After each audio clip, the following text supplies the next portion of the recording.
ఇవాళ ఒక సూపర్ టేస్టీగా కమ్మగా నోట్లో వేసుకుంటే వెన్నలా కరిగిపోయి అద్భుతమైన టేస్ట్తో ఇవాళ వడియాలు ప్రిపేర్ చేద్దామండి. ఈ వడియాలు ప్రిపేర్ చేయడానికి బియ్యం కానివ్వండి, బియ్య పిండి కానివ్వండి, సగ్గు బియ్యం కానివ్వండి, రవ్వ కూడా అవసరం లేదండి. ఇంట్లో ఉండే చాలా తక్కువ ఐటమ్స్తో చాలా టేస్టీగా ప్రిపేర్ చేసుకోవచ్చండి వడియాలు. అలాగే 2 సంవత్సరాలు నిల్వ ఉంచుకోవచ్చండి వడియాలు. మనకి ఎండతో కూడా పని లేదండి. ఎండ లేని వాళ్ళు ఇంట్లో కూడా చేసుకోవచ్చు వడియాలు, అంత చక్కగా వస్తాయండి.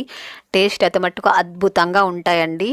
అలాగే నేను చెప్పే కొన్ని చిట్కాలు ఫాలో అవ్వాలండి మీరు. కాబట్టి ఎక్కడికైనా స్కిప్ చేయకుండా ఫస్ట్ నుంచి లాస్ట్ వరకు మిస్ చేయకుండా చూడండి. అలాగే మన second channel vanilla kitchen link కూడా ఇస్తానండి. ఆ ఛానల్ కూడా చూడండి, అందులో కూడా మంచి రెసిపీస్ ఉన్నాయి. అలాగే వడియాలు కూడా ఉన్నాయండి, అవి కూడా ఒకసారి ట్రై చేయండి. అలాగే వీడియో నచ్చినట్లయితే తప్పకుండా లైక్ చేయండి. నేను 1 కప్పు అటుకులు తీసుకున్నానండి. మీరు కప్పు కానీ గ్లాస్ కానీ ఏదన్నా సరే కొలత అనేది తీసుకోవాల్సి వస్తుందండి. నేనైతే కప్పుతో తీసుకున్నాను. మీరు కిలో కూడా సరే అండి, మీరు ఏదైనా గిన్నెతోనో దేనితోనో కొలుచుకొని తీసుకోండి. ఎందుకంటే వాటర్ అనేది మనం కొలుచుకొని తీసుకుంటున్నాం కాబట్టి మీరు ఏదైనా కొలత ప్రకారం మీరు తీసుకోవాల్సి వస్తుంది. ఇలా అటుకులు తీసుకోవాలండి 1 కప్పు. ఇది ఒక గిన్నెలోకి వేసుకొని ఇందులో వాటర్ పోసుకొని ఒక 2 సార్లు శుభ్రంగా కడుక్కోవాలి. ఒక 2 సార్లు కడిగితే చాలండి. మట్టి అంతా ఉంటుంది కాబట్టి ఒక 2 సార్లు శుభ్రంగా కడిగేసుకోవాలి నీళ్ళు వంపుకొని. ఇప్పుడు ఇందులో వాటర్ పోసుకోవాలండి. మనము 1 కప్పుతో తీసుకున్నాం కదా అటుకులు, ఆ కప్పుతోనే 1 కప్పు వాటర్ వేసుకొని మూత పెట్టుకొని ఒక 15 నిమిషాల పాటు నానబెట్టుకోవాలండి. మీకు టైం లేకపోతే ఒక 10 నిమిషాలన్నా నానబెట్టి ఉంచుకోండి, ఎందుకంటే అటుకులు కాబట్టి త్వరగానే నానిపోతాయండి. అలాగే అటుకులు మీరు కప్పు ఫుల్గా తీసుకోవాలి. చూడండి, నేను 15 నిమిషాలు ఉంచానండి, బాగా సాఫ్ట్గా అయిపోయాయి. ఇప్పుడు ఇది ఒక మిక్సీ జార్లోకి వేసుకోవాలి. మనం 1 కప్పు వాటర్ తీసుకొని నానబెట్టాం కదండి, ఆ కప్పుతోనే మరొక కప్పు మిక్సీ జార్లో వేసుకొని ఇది మిక్సీ పట్టుకోవాలి. నైస్ పేస్ట్ లాగా మిక్సీ చేసుకోవాలండి.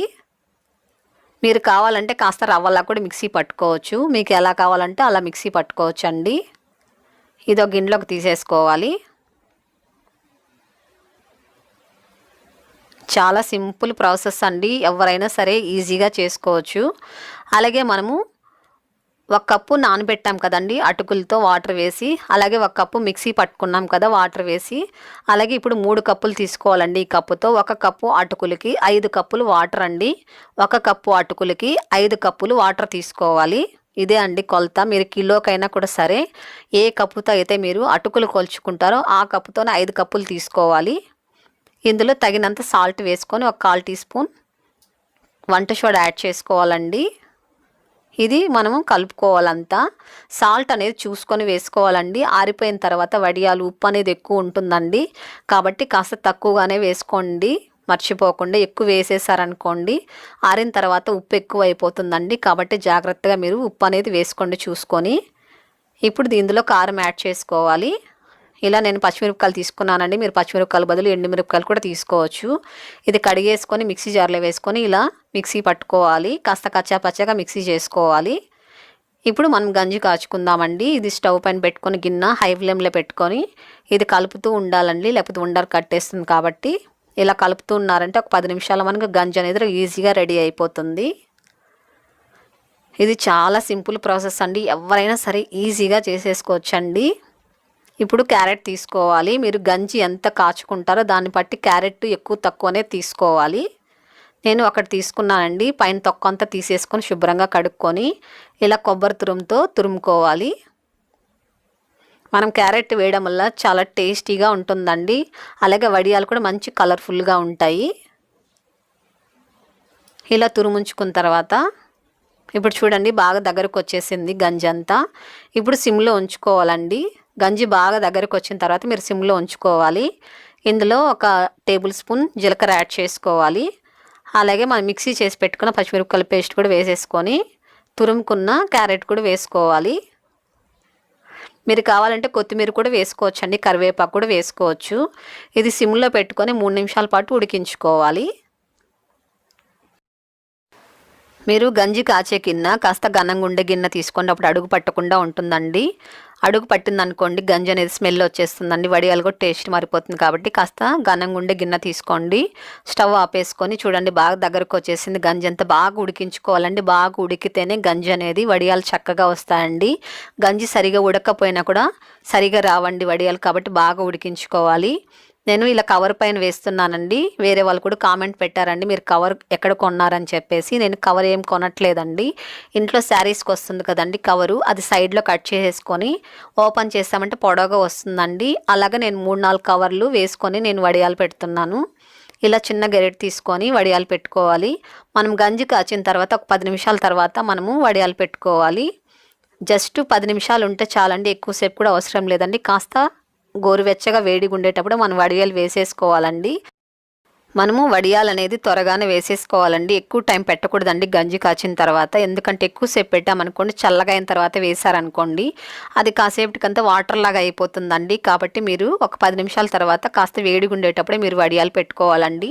అప్పుడు వడియాలు అనేది చక్కగా వస్తాయండి. కాస్త బాగా చల్లగా అయిపోయింది అనుకోండి ఆ చల్లదనానికి వాటర్ లాగా అయిపోతుందండి గంజి అంతా. అప్పుడు మీరు వడియాలు పెట్టినా కూడా వడియాలు అసలు బాగా రావు. కాబట్టి మీరు వేడి పైనే వడియాలు అనేది పెట్టేసుకోండి.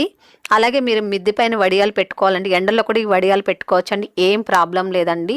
ఎండ లేని వాళ్ళు ఇలా నీడలో కూడా పెట్టుకోవచ్చండి. ఇంట్లో కూడా వడియాలు పెట్టుకోవచ్చు, ఇంట్లో అన్నా పెట్టుకోవచ్చు. మీకు ఎండ ఉంటే ఎండలో కూడా పెట్టుకోవచ్చండి. ఈ వడియాలు ఏం ప్రాబ్లం లేదండి. నేనైతే ఇంట్లోనే పెట్టేశానండి వడియాలు. చూడండి నేను ఇంట్లోనే పెట్టాను. కాస్త ఫ్యాన్ గాలి ఉంటే చాలండి, బాగా చక్కగా ఇంట్లో కూడా ఆరిపోతాయి. ఇంకెట్లా మనకు ముందు కూడా ఎండ అనేది ఎక్కువ ఉంటుంది కాబట్టి ఒక్కరోజుకి కూడా చక్కగా ఆరిపోతాయండి. నేను చూడండి ఒక్కరోజు ఆరిపెట్టాను, చక్కగా ఎండిపోయేసాయి. నేను మార్నింగ్ పూట వేసానండి వడియాలు. మరుసటి రోజు పొద్దున్న కల్లా చూడండి ఎంత చక్కగా ఆరిపోయేసాయో. చూడండి ఇంత పల్చగా వస్తాయండి. కాబట్టి మీరు మందంగా వడియాలు పెట్టుకోవాలండి, అటుకులు వడియాలు. ఇప్పుడు వీటిని ప్లేట్లో వేసుకొని వీటిని మీరు ఎండలో కూడా పెట్టుకోవచ్చండి మరొక రోజు కూడా, లేకపోతే ఇంట్లో కూడా పెట్టుకున్నారని కూడా చక్కగా ఆరిపోతాయి. మీకు ఎండ ఫెసిలిటీ ఉంటే ఒక రోజు ఇంట్లో ఆరబెట్టుకొని ఇంకొక రోజు ఆరిన తర్వాత మీరు ఎండలో కూడా ఒక 2-3 గంటలు పెట్టారంటే కూడా చక్కగా గలగల ఆరిపోతాయండి. నేనైతే ఇంట్లోనే ఆరబెడుతున్నానండి వీటిని. చూడండి బాగా చక్కగా ఆరిపోయేసాయి. ఇలా తుంచామంటే బాగా పొడి పొడిగా రావాలండి. ఇలా ఎండ పెట్టుకోవాలి మీరు. మీకు ఎండ అనేది అస్సలు లేకపోతే కూడా మీరు ఏం చేస్తారంటే ఏదైనా కడాయి ఉంటుంది కదండి, స్టవ్ పైన పెట్టుకొని వేడి చేసుకొని స్టవ్ ఆపేసేయండి. కడాయి అనేది వేడిగా ఉంటుంది కాబట్టి అందులో పోసేసారంటే కూడా ఇలా గలగలా వస్తాయండి. ఇప్పుడు వీటిని ఫ్రై చేసుకుందామండి. ఆయిల్ పెట్టుకొని వేడి చేసుకొని ఆయిల్ బాగా వేడెక్కిన తర్వాత సిమ్లో ఉంచుకొని వడియాలు ఫ్రై చేసుకోవాలండి. అలాగే మీరు కాస్త ఆయిల్ అనేది వేడి తగ్గిన తర్వాత మళ్ళీ మీడియం ఫ్లేమ్లో ఉంచుకొని ఫ్రై చేసుకొని చక్కగా వస్తాయండి. చూసారు కదండి 2 సంవత్సరాల పాటు నిలువ ఉండే అటుకులతో వడియాలు రెడీ అయిపోయి. మరి ఎందుకండి ఆలస్యం, మీరు కూడా ఒకసారి ఇలాగే ప్రిపేర్ చేసి అలాగొచ్చి నాకు తప్పకుండా కామెంట్ చేయండి. మీ ఫ్రెండ్స్ అందరూ కూడా ఈ వీడియోని షేర్ చేయండి, లైక్ చేయండి. ఫస్ట్ టైం మీరు కనుక మన ఛానల్ చూస్తున్నట్లయితే ప్లీజ్ సబ్స్క్రైబ్ చేసుకోండి.